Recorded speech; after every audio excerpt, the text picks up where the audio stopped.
मोटोलेट्स को पता था कि फैंटम राइडर्स वापस आएंगे और पहले से ज्यादा ताकतवर होंगे। गर्लव सोच में था कि ग्रुप को नया खून चाहिए। यही एंट्री होती है वांश की। वांश चंडीगढ़ का यंग स्ट्रीट लेजेंड है। इलीगल स्ट्रीट रेसेस में अनडिफीटेड, रेचलेस राइडिंग स्टाइल, भीड़ में वन मैन आर्मी के नाम से मशहूर। मोटोलैड्स ऑन फायर इंडिया में मोटोलैड्स धूम मचा रहे थे। गर्लव की काम लीडरशिप, वांश की एग्रेसिव राइडिंग, करण की स्टंट स्किल्स, मानी राणा और ईशान की कोऑर्डिनेशन, इस कॉम्बो ने मोटोलैड्स को कई इंडियन चैंपियनशिप्स जिताई। फैंस और मीडिया फिर से मानने लगे कि मोटोलैड्स ही एशिया की नंबर 1 टीम बन सकती है। लेकिन ये जीतें सिर्फ इंडिया तक सीमित थीं। फैंटम राइडर्स की योजना, दुबई चैंपियनशिप। दूसरी तरफ जेल में बैठे ऋषभ, लवली और हर्षित बेचैन थे।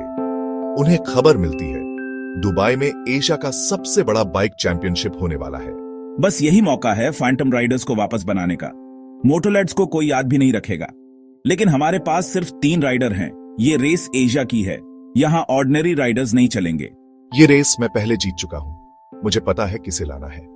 हमें कान्वा रोनिन और एक नया इंटरनेशनल राइडर चाहिए। The great escape tunnel breakout. एक रात तीनों जेल के नीचे खुदाई से बनाया गया टनल इस्तेमाल करके फरार हो जाते हैं। सीसीटीवी ब्लैकआउट, गार्ड्स अनकॉन्शियस, सब हर्षित की प्लानिंग थी। भागने के बाद वे पहुंचते हैं सऊदी अरेबिया। ध्रुव शेट्टी की एंट्री, सऊदी का कुख्यात rider Dhruv Shetty, desert sand races में लेजेंड, हर्षित का पुराना drugs and weapons partner, brutal riding style, mercy zero. Harshit उसे कन्विंस करता है कि अगर फैंटम राइडर्स जीतते हैं तो उसका नाम पूरे एशिया में गूंजेगा। ध्रुव तैयार हो जाता है। Reunion, Ronin and Kanva. Harshit अपने अंडरग्राउंड नेटवर्क से रोनिन और कान्वा को भी ढूंढ निकालता है। दोनों फैंटम में वापस आ जाते हैं।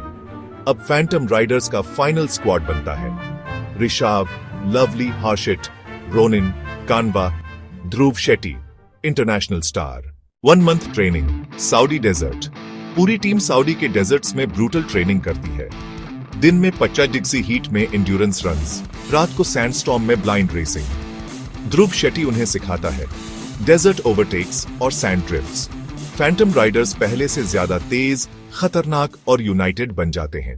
Dubai championship, the big return. Dubai की ग्रैंड रेस शुरू होती है।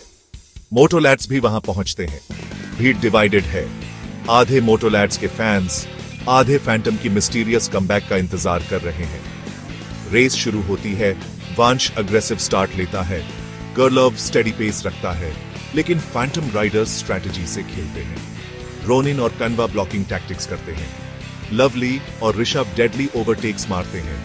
ध्रुव शेट्टी डेजर्ट ट्रेन्ड मूव्स से सभी इंटरनेशनल टीम्स को पीछे छोड़ देता है। फाइनल लैप में फैंटम राइडर्स क्लीन स्वीप करते हैं। फैंटम राइडर्स जीत जाते हैं। फैंटम का गोल्डन रन दुबई के बाद फैंटम राइडर्स इंडिया लौटते हैं और हर जगह चैंपियनशिप जीतते जाते हैं। मीडिया उन्हें एशियाज अल्टीमेट राइडर्स कहने लगता है। मोटोलैड्स इन ट्रबल। मोटोलैड्स बार बार हारने लगते हैं। फैंस और स्पॉन्सर्स फैंटम की तरफ खिसकने लगते हैं। ये सिर्फ रेस नहीं है, ये हमारे अस्तित्व की लड़ाई है। करण गुस्से में मनी राणा पर शक करता है कि अंदर का गद्दार वही है। अगर हमें फैंटम को हराना है तो योहान को वापस लाना ही होगा। सभी की नजरें गर्लव पर जाती हैं। ठीक है, अब वक्त आ गया है योहान की तलाश करने का। Ending scene, suspense. डिजर्टेड पहाड़ों में योहान अकेला राइड कर रहा है। फोन वाइब्रेट्स, मैसेज फ्रॉम गर्लव। Motolads are falling, phantom riders are back, we need you. Yohan रुकता है, हेलमेट उतारता है, उसकी आंखों में पुराना फायर जलता है। Screen fade out. पार्ट 5, योहान का धमाकेदार कमबैक।